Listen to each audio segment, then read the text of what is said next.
ती सहज केलेली घोषणा. तो जो काय नाद हा शब्द आहे ना, हा तो त्यांच्याबद्दलचा खरा असेल, कारण नाद कशाला म्हणतात हे त्यांना जास्त माहिती आहे.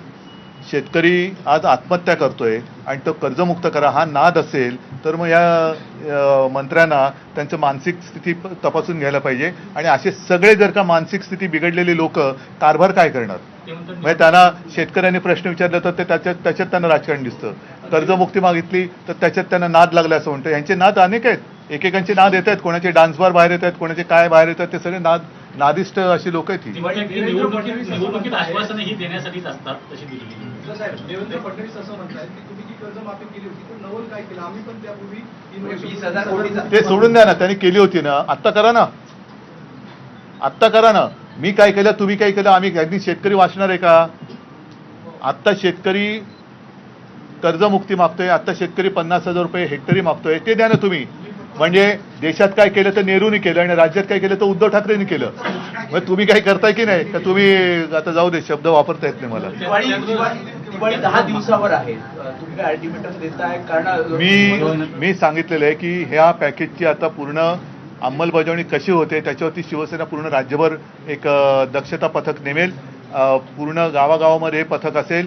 दिवाळीपूर्वी आता त्यांनी जी काय मनरेगातून ही कशी काय माफी पैसे देणार उचलून तशी तरतूद आहे का? कारण मनरेगा ही साधारणतः रोजगार हमी योजनेचं ते एक नामांतरित रूप आहे. ती मोलमजुरी करणाऱ्यासाठी रोजगार हमी योजना, आता ती त्यातनं 3.5 लाख रुपये मुख्यमंत्री कसे देणार?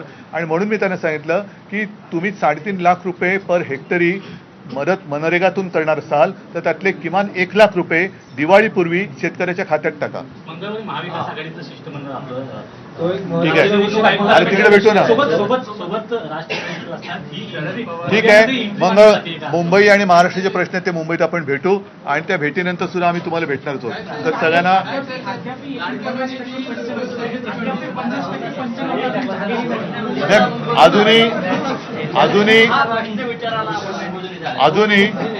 अजूनही केंद्राचं पथक इकडे आल्याचं मला तुमच्या माध्यमातून कुठेही दिसलेलं नाही.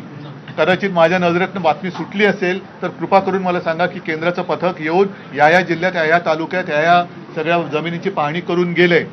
आता जेव्हा पंतप्रधान इकडे आले होते त्यावेळेला हे मुख्यमंत्री आणि असंविधानिक 2 उपमुख्यमंत्री हे जाऊन त्यांना भेटून सांगायला पाहिजे होतं की आपण आलायत, आपलं स्वागत आहे, पण महाराष्ट्रासाठी विशेष पॅकेज द्या. जसं बिहारच्या निवडणुका डोळ्यासमोर ठेवून 10,000 रुपये तुम्ही केंद्रातनं त्यांच्या महिलांच्या खात्यामध्ये टाकले तसे तुम्ही शेतकऱ्याला द्या. आणि माझी तर मागणी अशी आहे की पंतप्रधान हे भाजपचे नाहीत, पंतप्रधान हे देशाचे आहेत. त्यांनी केवळ एका राज्यावरती जी काही दया दाखवली आनंद आहे, मला त्याच्याबद्दल दुःख नाही किंवा कुठेही असूया नाही आहे. त्यांनी पूर्ण देशातल्या महिलांच्या खात्यामध्ये 10,000 रुपये टाकावे, निवडणूक असो वा नसो. उद्धवजी, एक प्रश्न आहे, मराठी अस्मितेसाठी उद्धव ठाकरे राज ठाकरे एकत्र आले, तसेच शेतकरी जो संकटात आहे या स्थितीमध्ये शेतकऱ्यांच्या मदतीसाठी राज ठाकरे आणि उद्धव ठाकरे एकत्र आता सुरुवात झालेली आहे. म्हणून मी जरी याचं नाव हंबरडा मोर्चा असला तरी मी इशारा मोर्चा म्हटलेला आहे. आणि शेतकरी जो आक्रोश करतोय तो आक्रोश जर का या सरकारच्या कानावर पडून सुद्धा सरकारचे कान बंद झाले असेल तर ते कान उघडण्याचं काम शिवसेना करेल. यायचं असेल आम्ही जरूर येतील. महाराष्ट्रातल्या प्रत्येक संकटाच्या विरुद्ध आम्ही दोघंही एकत्र येऊ. सगळ्यांना तर महाराष्ट्रासाठी विशेष पॅकेज जाहीर करा अशी मागणी उद्धव ठाकरे यांनी केलेली आहे.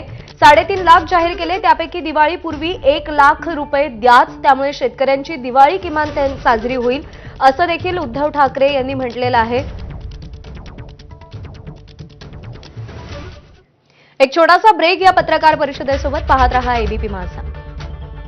जातील हे दिस आणि होईलही ठीक, उद्या तुझ्या शेतामध्ये उधळेल पीक, बाबा जगायला शिक, शिक बाबा शिक, जगायला शिक, मरू नको बाबा आता मारायला शिक, घेतलेली कर्ज बुडवायला शिक, निवडून दिलं त्याला पाडायला शिक, शिक बाबा शिक, लढायला शिक, कुणब्याच्या पोरा आता लढायला शिक, कुणब्याच्या पोरा आता लढायला शिक.